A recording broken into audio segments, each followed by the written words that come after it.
هێرشی موشەکی کۆماری ئیسلامی ئێران بۆ سەر بارگای حەزبە کوردیەکان ئێران لە هەرێمی کوردستان جارێکی دیکە چڕ بووەتەوە و بە پێی ئاماری کۆمەڵەی شۆڕشگەری زەحمەتکێشانی کوردستانی ئێران لە دوایین هێرشی ئێران بۆ سەر بارگەکانی ئەو حەزبە چەندین پێشمەرگە کوژراون. دوا بە دوای هێرشەکە سکرتێری گشتی حەزبی کۆمەڵەش ڕایگەیاندووە کە ئەم هەنگاوەی ئێران بە بێوەڵام نابێ. ئەمەش هەڵوێستێکە پرسیاری گرنگ سەبارەت بە وەڵامی ئەو حیزبە و داهاتووی ڕوبەڕووبوونەوەی لەگەڵ کۆماری ئیسلامی و دەرەنجامە ناوچەیەکانی ئەم گرژیانە دەوروژێنێت. بۆ زانیاری لە ڕەهەندەکانی ئەم هێرشە و وەڵامی کۆمەڵە لەگەڵ کاکۆ عەلیار ئەندامی مەکتەب سیاسی کۆمەڵەی شۆڕشگەری زەحمەتکێشانی کوردستانی ئێران قسە دەکەین. کاکۆ پێش ئەوەی دەست بە گفتوگۆکەمان بکەین هاوخەمی خۆم دەرەبڕم بۆ گیان لە دەستدانی چەند ئەندامی حیزبەکەتان لە هێرشەکانی ئەم دوایانەدا. پرسیارەکەم ئەوەیە بۆچی کۆماری ئیسلامی لەم سات و کاتانەدا کە ڕوبەڕووی قەیرانێکی قۆڵی نێوخۆیە دەست دەداتەم هێرشانە؟ زۆر سپاس بۆ ئێوە و منیش لە پێشدا سەری ڕێز و نەوازشدا دەنوێنم بۆ ژیانی پاچی ئەم شەهیدانە دوایین شەهیدانی بزوتنەوەی کوردستان وە کۆمەڵە کە سەر لە بەیانی ئەمڕۆ بەداخەوە لەو هێرشە موشەکیەدا ژیانیان بەخت کرد و هیوای چاکبوونەوەش بۆ برینداران دەخوازم. ڕاستیدا دەزانین لە هەموو ئەم ساڵانەی دوای کۆماری ئیسلامیدا من زۆر ناسمەوە پێشوو و بە تایبەتی دوای شەڕی 12 ڕۆژە و دوای شەڕی 39 ڕۆژەی کە بینی ئێران لەگەڵ ئیسرائیل و ئەمریکا هاتە ئاراوە گەورەترین مەترسی ئەمنیەتی کە ئێرانیەکان و کۆماری ئیسلامی باسی لێ دەکەن حیزبە کوردیەکانن، چون پێیان وایە ئەمان هەم ڕێکخراویان هەیە، هەم جەماوەری خەڵکیان لەگەڵا و هەم هێزی پێشمەرگەیان هەیە.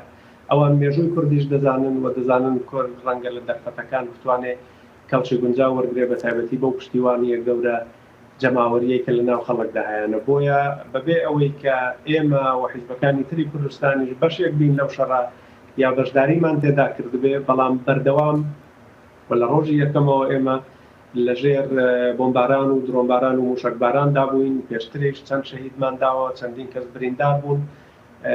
هۆکارەکەی من لەوەدا دەبینم کە ئەو مەترسیەیە کە کۆماری ئیسلامی لەلایەن حیزبە کوردیەکان و جەماوەری کورد بەگشتیەوە دەیبین. ترسیەیە باشە.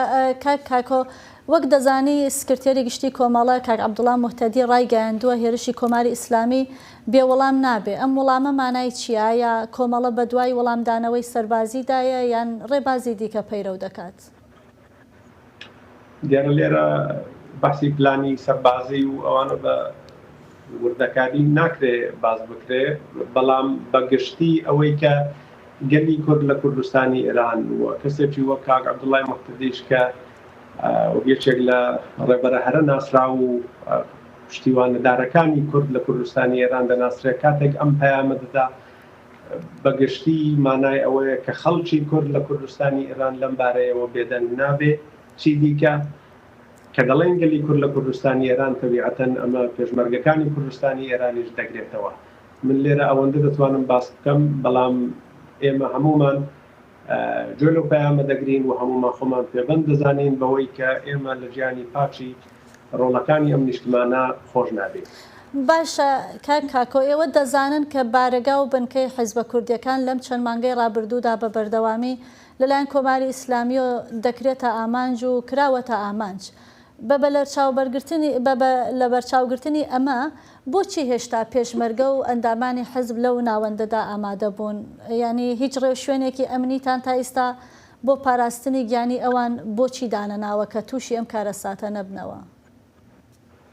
ئەم هێرشەی کە ئەمڕۆ ئەنجامدرا کە لە ڕاگەیاندنی حیزبی ئێمەشدا هاتووە، ئەمە 40 جار زیاتر لە ماوەی یەک ساڵی ڕابردوودا ئێمە کەوتوینەتە بەر ئامانج. دیارە لە زۆربەی هەرە زۆری ئەم هێرشانەدا ئێمە توانیمانە خۆمان پارێزین، ڕێوشێنی ئەمنی باشمان گرتۆتە بەر، بەڵام دەزانین کاتێک کە دژمنێکی تا ئەم حەدە غەدار، تا ئەو حەدە بێڕەحم و تا ئەو حەدە پەرچەک هجوم دەکات، تەبیعەتەن نە ئێمە، نە عێراق، نە هەرێمی کوردستان، نە وڵاتانی کەندا و نە ئیسرائیلیش تەنانەت نەیتوانیوە، خودی ئەمریکایەکان نەیانتوانیوە 100% خۆیان بپارێزن و هیچ مەترسیەکی گیانیان لەسەر نەبێ. بۆیە ئێمەش تەبیعەتەن کاتێک لە بەرامبەر هێرشێکی ئاوا گەورەداین و زیاتر لە 40 جار هجوومان کراوەتە سەر، دیارە بە ناڕەحەتیەوە ئەوە دەڵێم، بەڵام تەبیعەتەن